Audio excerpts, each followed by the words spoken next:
बोल तो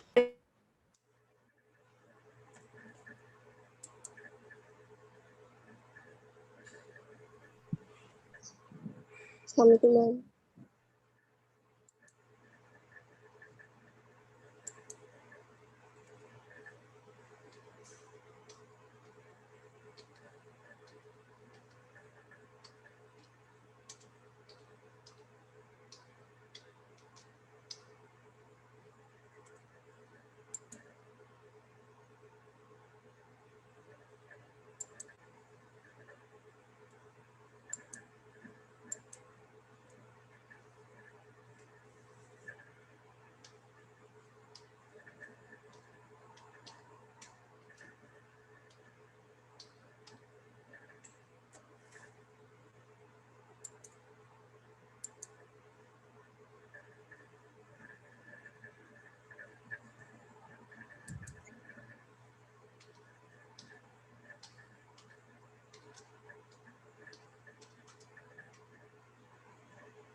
अस्सलामुअलैकुम, आप लोग को आवाज़ आ रही है?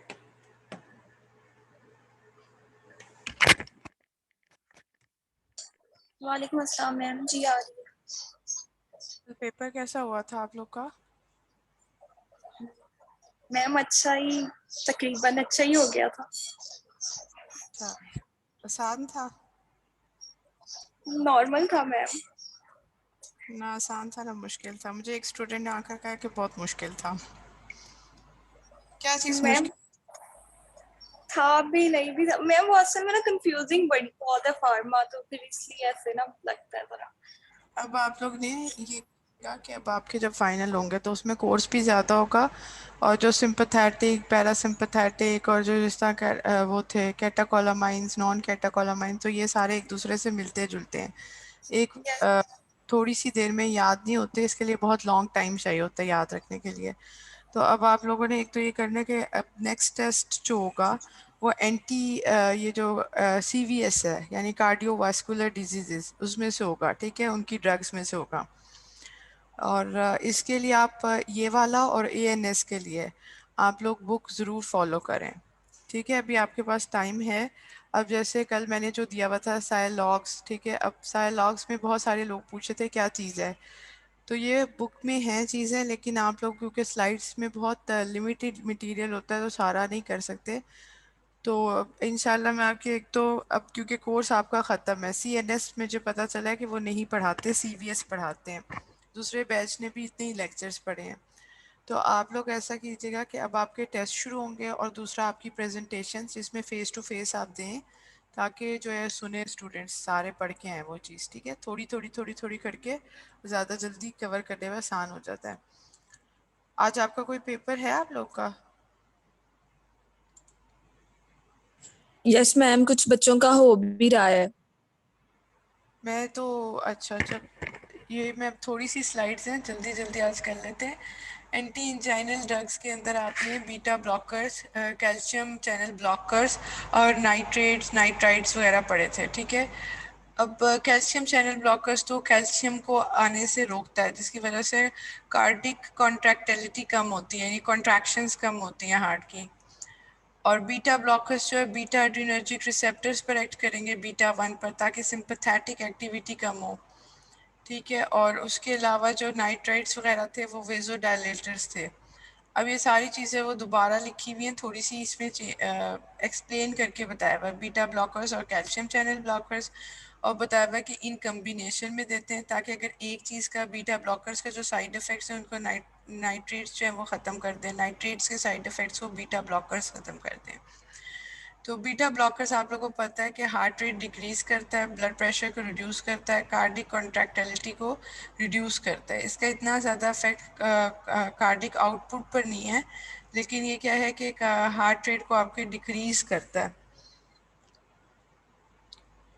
ये बीटा ब्लॉकर्स की ये स्लाइड याद रखना चाहिए कि decrease the heart rate and contractility. Decrease heart rate कैसे करेगा कि इंक्रीज ड्यूरेशन ऑफ डायस्टोल। अब सिस्टलिक और डायस्टलिक दो फेजेस होते हैं, जिसमें सिस्टलिक में होता है कि हार्ट कॉन्ट्रैक्ट करता है ताकि वो ब्लड को पंप करे थ्रू आउट द बॉडी, और डायस्टलिक जब वो रिलैक्स कर जाता है आफ्टर पंपिंग द ब्लड, वो रिलैक्स करता है। तो ये क्या करता है कि रिलैक्सिंग स्टेज जो होती है हार्ट की उसको इंक्रीज करता है। इंक्रीज कोरोनरी ब्लड फ्लो जितना ज़्यादा होगा उतनी ऑक्सीजन सप्लाई ज़्यादा होगी। इन चाइना में क्या हो रहा था कि ऑक्सीजन की डिमांड ज़्यादा हो रही थी या ऑक्सीजन की सप्लाई कम हो गई थी, डिमांड और सप्लाई में फ़र्क आ गया। तो अब वो क्या कह रहे हैं कि इंक्रीज ऑक्सीजन सप्लाई, इसके लिए वो इंक्रीज ब्लड फ्लो कर देता है। कॉन्ट्रैक्टिलिटी में डिक्रीज वर्कलोड, हार्ट पर जो वर्कलोड ज़्यादा होता है, ज़्यादा उसको कॉन्ट्रैक्शंस करनी पड़ रही है, वो डिक्रीज कर देता है। डिक्रीज ऑक्सीजन कंजम्पशन उसकी कम कर देता है, डिमांड ऑक्सीजन की कम कर देता है। बीटा ब्लॉकर्स एग्जांपल दी हुई है एटेनोलोल, मेटोप्रोलोल, प्रोपेनोलोल और बाइसोप्रोपोलोल are used only for prophylactic therapy of angina. They are of no value in acute attacks. ये सिर्फ इंजाइना में यूज़ हो रही है। इफेक्टिव, अच्छा अब एक है कि कार्डिक फेलियर जब होता है तो उसके अंदर बीटा ब्लॉकर्स कॉन्ट्राइंडिकेटेड होते हैं। उसकी वजह ये होती है कि जो बीटा ब्लॉकर्स होते हैं वो आपका हार्ट कॉन्ट्रैक्टिलिटी कम कर देते हैं। जब बहुत ज़्यादा आपके वर्कलोड ज़्यादा हो जाता है हार्ट पर, वो ज़्यादा पंप कर रहा होता है तो वैसे ही वीक हो जाता है और कॉन्ट्रैक्शंस कम हो जाती हैं। तो मायोकार्डियल इन्फेक्शन के अंदर जब हार्ट अटैक आता है तो वैसे ही वो कॉन्ट्रैक्शंस नहीं हो रही होती, तो बीटा ब्लॉकर्स उसको मज़ीद कम कर देगा अगर बीटा ब्लॉकर्स दे देंगे। इसी तरह मैंने एक पूछा था कि आप लोग देख के आएगा कि बीटा ब्लॉकर्स डायबिटीज़ में भी कॉन्ट्रा इंडिकेटेड है। उसकी वजह ये है कि बीटा ब्लॉकर जो है वो हाइपर ग्लाइसीमिया करता है, ग्लूकोज लेवल्स को इंक्रीज करता है, तो डायबिटिक पेशेंट्स में भी कॉन्ट्रा इंडिकेटेड है। यही वजह है कि जो जब दो एक से ज़्यादा कोई डिजीज़ किसी पेशेंट में एग्जिस्ट करती है तो वहाँ हम कम्बिनेशन में और ड्रग्स देते हैं ताकि जो इसके इफ़ेक्ट्स हैं वो रिड्यूस हो जाएं। Beta blockers effective in preventing exercise induced angina but are ineffective against the vasospastic form. Cardioselective beta blockers such as metoprolol or atenolol are preferred, thus propranolol is not preferred. Agents non selective जो होंगे वो prefer नहीं किए जाएंगे, जो selective होंगे cardio selective वो prefer किए जा रहे हैं। Agents with intrinsic sympathetomimetic activity, for example pindolol, are less effective and should be avoided in angina. Sympathetic activity को जो increase करेंगे sympathetomimetic है उनको prevent करना चाहिए। The dose should be gradually tapered off over 5 to 10 days to avoid the rebound angina और hypertension. जब angina में देंगे तो डोज को टेपर ऐसा ऐसा कम करेंगे ताकि रीबाउंड दोबारा ना हो इंजाइना।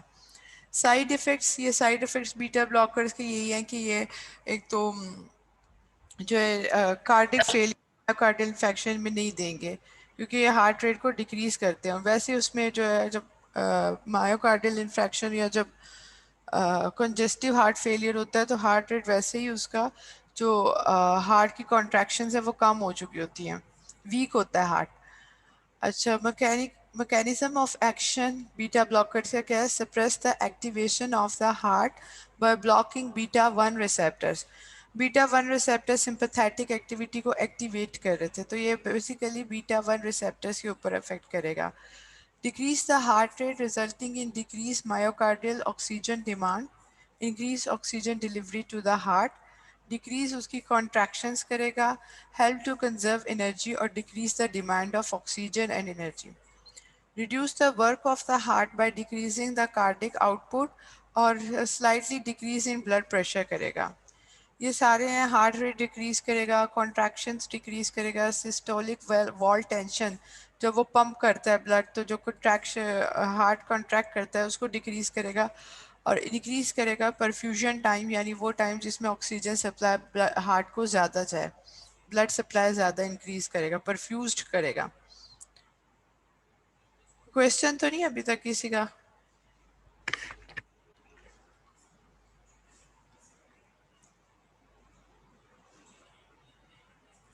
अच्छा, अब नाइट्रेट्स और बीटा ब्लॉकर्स को कॉम्बिनेशन में यूज़ करेंगे। Beta blockers prevent reflex tachycardia and contractility produced by the nitrate induced hypotension. Nitrates जो है वो वेजोडाइलेटर से वेजोडाइलेशन कर रही थी, हाइपोटेंशन कर रहे थे, उसके रिजल्ट में टैकी कार्डिया होगा, रिफ्लेक्स टैकी कार्डिया, यानी जो बॉडी है वो कंपनसेशन के तौर पर अब जब ब्लड प्रेशर ड्रॉप कर रहा है नाइट्रेट्स तो कंपनसेशन के तौर पर ब्लड प्रेशर इंक्रीज करने की कोशिश करेगी, तो उसको बीटा ब्लॉकर्स प्रिवेंट कर देंगे, कॉन्ट्रैक्शंस को डिक्रीज करेंगे। तो नाइट्रेट्स की वजह से जो कंपनसेटरी टैकीकार्डिया रिफ्लेक्स टैकीकार्डिया और था उसको बीटा ब्लॉकर्स मैनेज कर रहे हैं। Nitrates prevent any coronary vasospasm produced by beta blockers. अब beta blockers जो है वो vasoconstriction कर देती है, coronary stenosis कर देती है थोड़ा सा, जो उनको जो ब्लड सप्लाई जो जारी होती है वेजल्स हार्ट को, उनको थोड़ा सा उनका जो तंग कर देती है उनको। तो नाइट्रेट्स क्योंकि डायलेटर से ही उनको प्रिवेंट करता है बीटा ब्लॉकर के इस इफेक्ट को। Nitrates prevent increase in left ventricular filling pressure और preload resulting from the negative inotropic effect produced by beta blockers. Beta blockers जो इनका आइनोट्रोपिक इफेक्ट्स दो होते हैं, एक पॉजिटिव आइनोट्रोपिक इफेक्ट होता है, एक नेगेटिव आइनोट्रोपिक इफेक्ट होता है। तो बीटा ब्लॉकर्स का नेगेटिव आइनोट्रोपिक इफेक्ट है, यानी ये जो फोर्स ऑफ कॉन्ट्रैक्शंस हैं उनको रिड्यूस करती है, नेगेटिव इफेक्ट है। तो नाइट्रेट्स इसकी वजह से जो वेंट्रिकल्स के ऊपर प्रेशर बिल्ट अप हो जाता है, यानी हार्ट कम कॉन्ट्रैक्शन करेगा तो जो लेफ्ट वेंट्रिकल है उसमें ब्लड का प्रेशर राइज कर जाएगा, उसको रिड्यूस करने के लिए नाइट्रेट्स दे रहे हैं। कॉन्ट्राइंडिकेशन बीटा ब्लॉकर्स की क्या है कि कॉन्जेस्टिव हार्ट फेलियर, एजमा और कंप्लीट हार्ट ब्लॉक है तो ये नहीं देंगे। ये सारा था बीटा ब्लॉकर्स। बीटा ब्लॉकर्स को नाइट्रेट्स के साथ कॉम्बिनेशन में दिया था।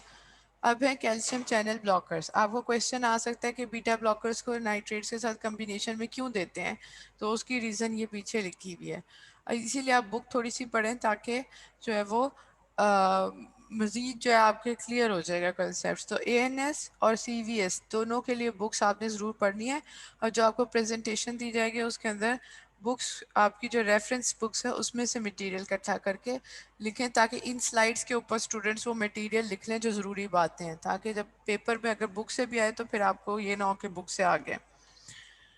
कैल्शियम चैनल ब्लॉकर्स की इफेक्ट्स बताए हुए, coronary artery dilation. Calcium channel blockers calcium ions के इनफ्लक्स को इनहिबिट करेंगे, ठीक है।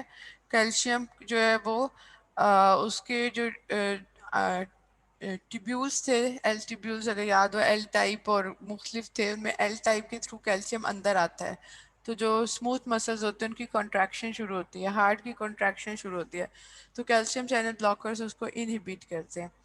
इफेक्ट्स क्या है, क्रोनरी आर्टरी डायलेशन, डायलेट करेंगे एक तो ये जो आर्टरीज जा रही हैं हार्ट को। Reduction on peripheral arterial resistance, आपने पढ़ा था जब पेरिफेरल रेजिस्टेंस इंक्रीज होगी, कार्डिक आउटपुट इंक्रीज होगी तो हार्ट रेट इंक्रीज होगा, ब्लड प्रेशर राइज करेगा। तो जब रेजिस्टेंस पेरिफेरल ब्लड वेसल्स पे कम हो जाएगी तो रिड्यूस हो जाएगा ब्लड प्रेशर। तो कैल्शियम चैनल ब्लॉकर्स जो है वो पेरिफेरल आर्टीरियल रेजिस्टेंस को कम करता है। आफ्टर लोड जो होगा वो डिक्रीज कर देगा, जब हार्ट ब्लड पंप कर देगा तो जो पेरिफेरीज में ब्लड वेसल्स हैं उनके रेजिस्टेंस जो में है उसको डिक्रीज करेगा ताकि ब्लड फ्लो आराम से हो सके। तो आफ्टर लोड जो है हार्ट का उसको डिक्रीज कर दिया इसने। एग्जाम्पल्स ऊपर सारी ये एग्जाम्पल्स हैं, amlodipine, diltiazem, felodipine, nicardipine, nifedipine या dipine और verapamil. इसको mechanism of action. Calcium is essential for muscular contraction. The calcium channel blockers protect the tissue by inhibiting the entrance of calcium into cardiac and smooth muscle cells of the coronary and systemic arterial beds. All calcium channels are therefore arteriodilators, dilate कर देंगी. That causes a decrease in vascular resistance, causes peripheral arterial vasodilation, यहाँ पर भी resistance को कम कर रही है, और reduce myocardial contractility like beta blockers, और इनका भी negative inotropic action है. ठीक है, force of contractions जो है उनको reduce कर रहे हैं like beta blockers. Decrease myocardial oxygen demand. अच्छा, ये सारे कैल्शियम चैनल ब्लॉकर्स एक एक करके बताए मैं. Verapamil mainly affects the myocardium, whereas nifedipine या nifedipine exerts a greater effect on smooth muscles in the peripheral vasculature. Diltiazem is intermediate in its action. ये तीनों जो है कैल्शियम चैनल ब्लॉकर्स हैं, और बताया हुआ है कि एक का जो इफेक्ट है वो मायोकार्डियम पे है. नेफिडाइपिन जो है इसका इफेक्ट जो है पेरिफेरल वेस्कुलर रेजिस्टेंस को कम करेगा, पेरिफेरीज पे ज़्यादा है. और जो डेलिटेजियम में is intermediate in its action. Their lower blood pressure may worsen heart failure due to their negative inotropic effect. Heart failure में मैंने आपको बताया कि वैसे ही जो है वो कॉन्ट्रैक्शन इतनी नहीं होती, क्योंकि हार्ट जो है वो पंप नहीं सही कर रहा होता, ब्लड को वीक हो चुका होता है. तो ये इनकी थोड़ा सा हार्ट फेलियर जब हो जाएगा तो उसमें ही नहीं देंगे. इंजाइना में समहाउ ही दे सकते हैं, लेकिन हार्ट फेलियर में ही नहीं देंगे. All calcium channel blockers decrease afterload, coronary vasodilators हैं. उसके अलावा verapamil and diltiazem decrease heart rate, contractility and decrease the oxygen demand. जब oxygen demand decrease हो जाएगी तो angina का attack भी कम हो जाएगा, ख़त्म हो जाएगा. कैल्शियम चैनल ब्लॉकर्स इसमें बताई हुई नेफिडाइपिन की एग्जांपल कैल्शियम चैनल ब्लॉकर्स की. Dihydro pyridine derivatives. A dihydropyridine derivative function mainly as an arterial vasodilator. Calcium channel blockers जितने भी हैं वो वेजोडाइलेटर्स हैं, आर्टीरियोलर वेजोडाइलेटर्स. पोस्ट कार्ड जो मायो हार्ट का जो वर्कलोड है वो कम करते हैं. प्री लोड और पोस्ट लोड है तो ये पोस्ट लोड कम करेंगे. This drug has minimal effect on cardiac conduction और heart rate. Use in variant angina caused by the spontaneous coronary spasm. अब एंजाइना की 3 टाइप्स पड़ी थी, स्टेबल, अनस्टेबल और वेरिएंट एंजाइना. तो ये वेरिएंट एंजाइना में बहुत इफेक्टिव है. Other members of this class amlodipine, nicardipine, and felodipine have similar cardiovascular characteristics except for amlodipine, which does not affect the heart rate or cardiac output. इसका सिर्फ cardiac output से कोई लेना देना नहीं, उस पर इफेक्ट नहीं कर रहा. Calcium channel blocker non dihydropyridine derivatives.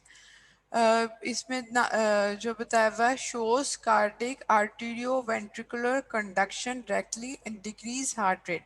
Basically जो सब है उनका नेगेटिव आइनोट्रोपिक इफेक्ट है. उनका जो है वो पोस्ट लोड जो वर्क होता है वो कम करते हैं. उसके अलावा जो है कैल्शियम चैनल्स को ब्लॉक कर देते हैं. ऑक्सीजन की डिमांड को जो है वो कम करेंगे और ऑक्सीजन की सप्लाई को बेहतर करेंगे. Causes greater negative inotropic effect than nifedipine, but it is a weaker vasodilator. It is extensively metabolized by the liver. It is contraindicated in patients with pre-existing depressed cardiac failure or AV conduction abnormalities. उनमें नहीं देंगे. Drug interaction verapamil increase digoxin's levels. Digoxin जो है ये calcium को जो है calcium के लेवल्स को इंक्रीज करा तो इसके साथ इंटरेक्शन इंक्रीज कर देगा उसको मजीद। It also causes constipation. अगर डिजॉक्सिन के साथ देंगे तो डिजॉक्सिन की इंक्रीज करेगा digoxin levels.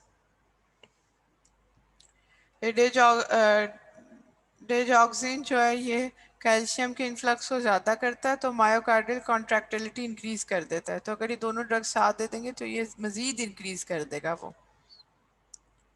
Calcium channel blockers, its cardiovascular effect similar to the verapamil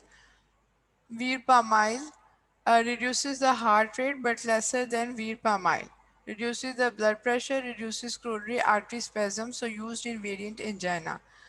Calcium channel blockers can be used in angina in patients with the concomitant diseases. जिसको दूसरी diseases भी हैं उनके साथ ही use किया जा सकता है। First line agents for treatment of angina, hypertension, supraventricular tachycardia. ये सारी conditions ऐसी हैं जिनके अंदर ये use first line agent है calcium channel blockers. कोई question अभी तक है आप लोग का? कोई चीज़ ऐसी जो आप लोग को ना समझ आई हो?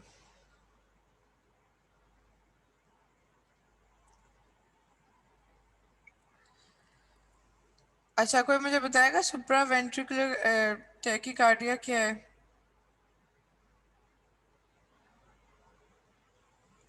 जो एबनॉर्मल हार्ट बीट्स आ जाती हैं इसके अंदर सुप्रा वेंट्रिकुलर टैकीकार्डिया में, उसकी वजह ये होती है कि जो अपर वेंट्रिकुलर चैम्बर्स होते हैं हार्ट के अपर चैम्बर्स, उनके अंदर जो है वो एबनॉर्मल उनका अफेक्ट हो जाता है। हार्ट बीट जो है वो एबनॉर्मली फास्ट हो जाती है, ज़्यादा हो जाती है इसके अंदर, और इसकी वजह से फिर जो है वो चांसेस होते हैं हार्ट फेलियर के। Short term management of arterial fibrillations and flutter।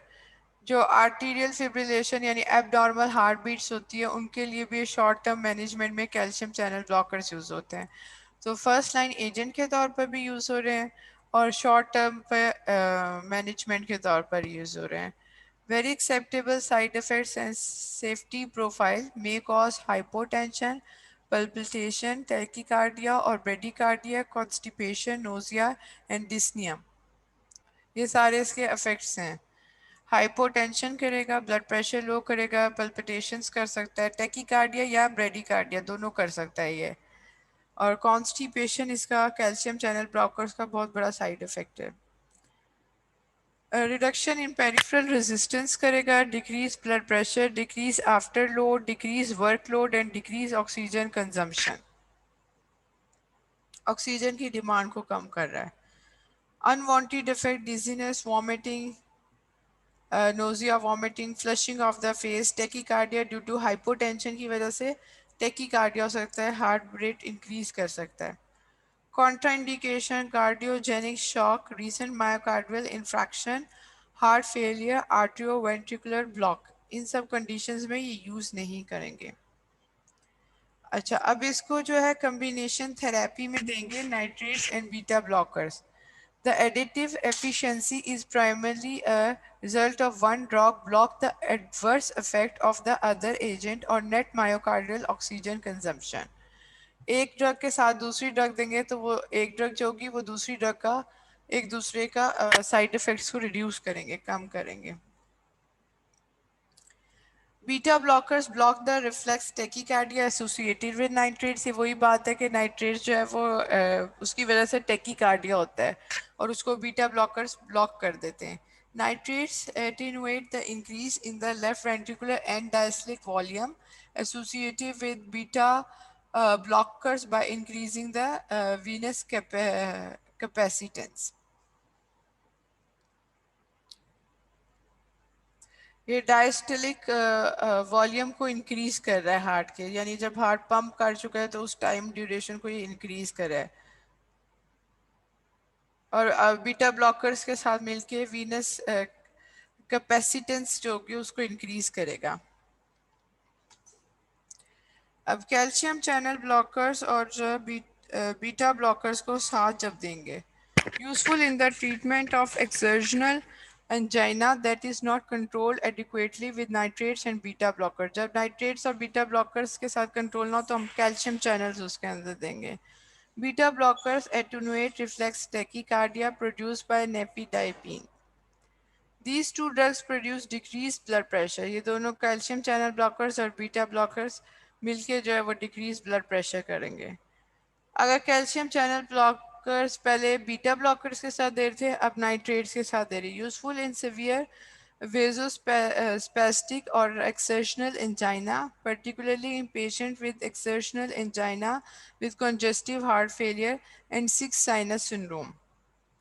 Six sinus syndrome होता है, जो साइनस नोड होता है वो आपको पता है पेस मेकर है, वो हार्ट बीट वगैरह कंट्रोल करता है, बॉडी में कितना जो है वो हार्ट रेट को उसको कंट्रोल करता है.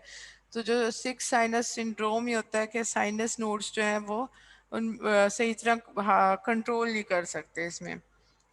तो ये कैल्शियम चैनल ब्लॉकर्स और नाइट्रेट्स उसके अंदर देंगे. जब से ये सिक्स साइनस सिंड्रोम में भी एबनॉर्मल हो जाएगी हार्ट बीट, उसको ये फिर कैल्शियम चैनल ब्लॉकर्स और नाइट्रेट्स देंगे. Nitrates reduces pre load and after load. Calcium channel blockers भी आफ्टर लोड को रिड्यूस करते हैं, प्री लोड को नाइट्रेट्स अफेक्ट करते हैं. Net effect is on reduction of oxygen demand. अब ट्रिपल ड्रग थेरेपी है, यानी तीनों चीज़ें दे रहे हैं, नाइट्रेट्स भी दे रहे हैं, calcium channel blockers and beta blockers. Useful in patient with exertional angina not controlled by administration of two types of anti-anginal agents. जब दो से कंट्रोल नहीं हो रहा तो फिर ट्रिपल थेरेपी देंगे. Nifedipine decreases afterload, nitrates decreases preload. Nifedipine calcium channel blocker है तो वो आफ्टर लोड को डिक्रीज करेगा, वेजो डायलेशन करता है. नाइट्रेट्स डिक्रीज करेगा प्री लोड को, बीटा ब्लॉकर डिक्रीज करेंगे हार्ट रेट को, मायोकार्डियल कॉन्ट्रैक्टिलिटी को. ये इसकी ऑलमोस्ट आखिरी स्लाइड है जिसके अंदर न्यू एंटी इंजाइनल ड्रग्स दी हुई है. इसमें रेनोलाजीन ये क्या कहता है, जो हार्ट को रिलैक्स करने का टाइम ड्यूरेशन है उसको बढ़ाता है. ये इनहिबिट करता है late phase of sodium current. Late sodium, sodium जब अंदर आएगा तो उसको ये इनहिबिट करेगा, यानी एक्शन पोटेंशियल. सोडियम जो है वो अंदर आ रहा है, साथ कैल्शियम ला रहा है तो उसको ये इनहिबिट करेगा. Improving the oxygen supply and demand equation. Inhibition of the late sodium reduces intracellular sodium and calcium overload. Calcium भी इसके साथ आ रहा है तो कैल्शियम के ओवरलोड को वो इनहिबिट कर रहा है, देयरफॉर इम्प्रूविंग द डायस्लिक फंक्शन. ये क्या करेगा, जो सोडियम अंदर आएगा, कैल्शियम अंदर आएगा उसको इनहिबिट करेगा लेट फेज सोडियम करंट जब आएगा. It has anti-anginal as well as anti-arrhythmic properties. Ronalazine is extensively metabolized mainly by ये अगर याद हो आपको तो लिवर के अंदर कुछ इंजाइम्स पड़े थे, साइटोक्रोम P450 एंजाइम, उसमें साइटोक्रोम 3A फैमिली और साइटोक्रोम 2D6 उसके थ्रू ये मेटाबोलाइज होता है. It is also a substrate of P-glycoproteins. Ronalazine is subject to numerous drugs interaction. ये बहुत सारी ड्रग्स के साथ देंगे तो वो इंट्रैक्शन करेगा और ये प्रोलॉन्ग करता है क्यूटी इंटरवल को. ये ईसीजी में जो क्यूटी इंटरवल बनता है उसको प्रोलॉन्ग कर देता है. ये सारा पहले भी शायद ये स्लाइड थी, ये इसमें कम्बिनेशन में देखा है. इसमें देखें एस्थमा पेशेंट को बीटा ब्लॉकर्स नहीं दे रहे, डायबिटिक पेशेंट है उसको बीटा ब्लॉकर्स नहीं दे रहे, ठीक है. इसी तरह क्रोनरी रेनल फेलियर है तो तीनों दे रहे हैं लेकिन beta blockers less effective drug है. हाइपरटेंशन है तो ये लेस इफेक्टिव ड्रग है, beta blocker calcium channel blocker देंगे. पोस्ट जो लोड होगा उसको अफेक्ट करेगा कैल्शियम चैनल ब्लॉकर्स, और बीटा ब्लॉकर्स जो है वो सिंपैथेटिक एक्टिविटी को रोकेंगे, इनहिबिट करेंगे बीटा एड्रेनर्जिक रिसेप्टर्स को. विच of the following is a sodium channel blocker से पढ़ा है आपने. रोनालाजीन ये जो है ये लेट फेज जो लेट फेज में सोडियम करंट चैनल प्रोड्यूस होता है, वो अपने साथ कैल्शियम भी लाता है तो बेसिकली कैल्शियम को और सोडियम को ओवरलोड को उसका रिड्यूस करता है, ब्लॉक कर देता है. Beta blockers are not used in stable angina, unstable angina. इसके साथ इनके वो दिए हुए एसोसिएट एसटी सेगमेंट एलिवेशन और डिप्रेशन। एक एंजाइना अगर आप खोलेंगे तो आपको पता चलेगा कि जो स्टेबल एंजाइना है उसमें एसटी वेव जो है उसकी डिप्रेशन हो रही है, दूसरे में एलिवेशन हो रही है वेरिएंट एंजाइना में। तो ये बताया हुआ है which of the following is associated with ST segment elevation. तो वेजोस्पैस्टिक एंजाइना या इसे वेरिएंट एंजाइना कहेंगे। ये पिछली स्लाइड में था। एग्जाम्स के बाद उसको खोल के देखिएगा, उनको पढ़ जरूर लेना। और आखिरी इसमें आखिरी एक स्लाइड और है, नहीं आखिरी है। Which of the following is use during acute attack of angina। Nitroglycerin effective है क्योंकि जबान के नीचे रख लेते हैं फौरन। किसी का कोई क्वेश्चन है अभी तक?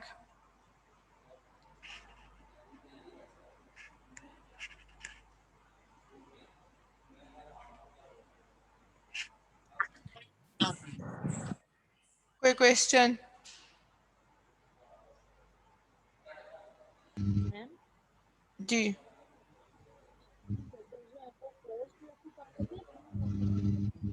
आपकी आवाज बहुत थोड़ी आ रही है, जरा कोई बता दे क्या पूछ रही है वो। मैम मैं ये कह रही हूँ कि जो कैल्शियम चैनल ब्लॉकर्स है, मैम मेरी आवाज आई अब? हाँ आ रही है। मैम कैल्शियम चैनल ब्लॉकर्स जो है वो पोस्ट लोड को कम करते हैं या प्री लोड को कम करते हैं? Post load.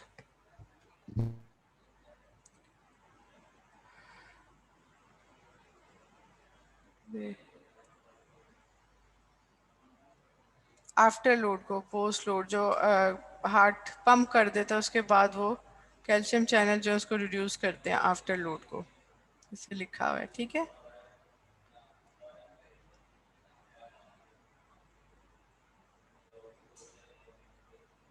मैम क्या ये कर रहा है?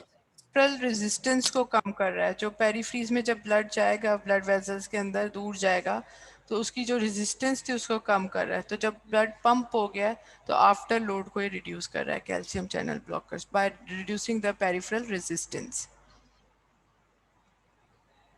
और कोई क्वेश्चन? अच्छा आप लोगों ने ना ये पढ़ना है जो आपकी रिकमेंडेड बुक्स हैं। अगर आपके पास बुक्स नहीं भी हैं तो आप या तो लाइब्रेरी में से सिर्फ इतना पोर्शन जो है वो यूएसबी पे अपने ले लें बुक्स, आई एम श्योर उनके पास होंगी। उसमें जो मिनी वो है आपकी Katzung, mini Katzung, not big one वाली नहीं, मिनी जो है उसमें से पढ़ लें, या फिर आपके लिपन कॉट रिकमेंडेड बुक है उसमें से पढ़ लें, थोड़ा सा बैकग्राउंड पर आइडिया हो जाए। और जो मैं ये प्रेजेंटेशंस के अब लगा रही हूँ topics, after Eid I think आपका खुलेगा, यूनिवर्सिटी अगर बंद होगी आप लोगों ने आकर प्रेजेंटेशन देनी है, और उसके अंदर आप जब बनाएंगे तो उन बुक से बनाएं ताकि जो पॉइंट्स रह गए आपकी इसके अंदर नहीं हैं वो आप लिख लें साइड पे साथ साथ, ठीक है। इस तरह फिर आपको बुक कम फॉलो करनी पड़ेगी, अपनी ही इनके ऊपर लिख लीजिएगा स्लाइड्स के ऊपर, ठीक है। मुझे जो पॉइंट अच्छा लगा या जो पॉइंट मैं बता दूंगी कि आप लिख लें साथ। तो आप कोशिश करेंगे थोड़ा सा बुक को देखें ताकि जब प्रेजेंटेशंस बने तो अच्छी कंप्लीट प्रेजेंटेशंस बने, ताकि आपको फिर एग्जाम में तो बुक नहीं ना खोल के पढ़ सकते पूरी। कोई क्वेश्चन किसी का? मैम हमारी प्रेजेंटेशन रिकॉर्डेड नहीं होंगी? मैं जो है ना, क्योंकि आपके पास टाइम भी है, अब आपके सिर्फ 3 लेक्चर्स रह गए। एक तो शुरू में जो हमने वो पढ़ा था एड्रीनर्जिक रिसेप्टर्स, तो एंटी एड्रीनर्जिक रिसेप्टर ब्लॉकर्स जो है वो रह गए थे। वो मुझे नहीं पता किस तरह मिस हो गए, मैं समझी मैंने आपको वो मेल कर दिया और पढ़ा दिए। वो एक लेक्चर वो है और 2 लेक्चर मजीद रह गए हैं, तो 3 लेक्चर टोटल रह गए हैं। एक आपका मंडे को हो जाएगा, मंडे को मैं आपको वो फिर एड्रीनर्जिक रिसेप्टर ब्लॉकर्स वाला जो रह गया पोर्शन वो पढ़ा दूंगी, ताकि आपकी एग्जाम कब तक है? आप लोग के 16 तक है ना? मैम 17 तक। तो बस उसमें वो पढ़ लेंगे ताकि जिनका जो लोग नहीं होंगे तो उनको मैम इतना को पढ़ाया तो था मेकअप क्लास में। उसमें मेकअप क्लास में आपको जो आखिरी लेक्चर ना 58 स्लाइड्स तक दिया है, उसके अंदर थोड़ा सा रहता था वो। मैंने आपको जब आप लोगों ने कहा था कि बस आगे ना पढ़ाएं तो मैंने कहा था खुद ही पढ़ लीजिएगा फिर बाकी, तो वो रह गई थी स्लाइड्स, वो फिर मैंने आपको मेल भी नहीं की थी। तो वो यस थोड़ी मैम। हैं, आई थिंक 24-25 स्लाइड्स या शायद इससे भी कम। मैम टोटल 90 थी स्लाइड्स ना, और आपने हमें 58 भेजी थी। उसमें से क्विज भी था ना, 4-5 तक क्विज की होंगी, तो वो छोटी सी वो पढ़ लेंगे ताकि जो लोग नहीं है उनका इतना वो ना, वो रिकॉर्डिंग देख लें सिर्फ। Okay ma'am.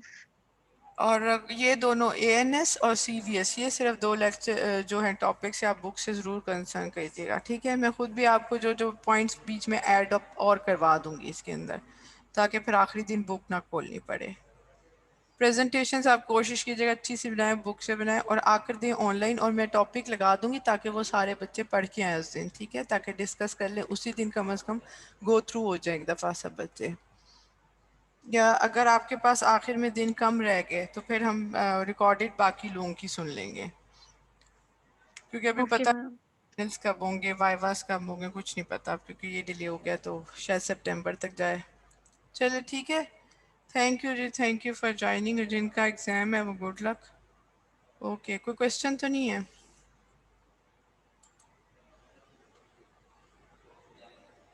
No ma'am.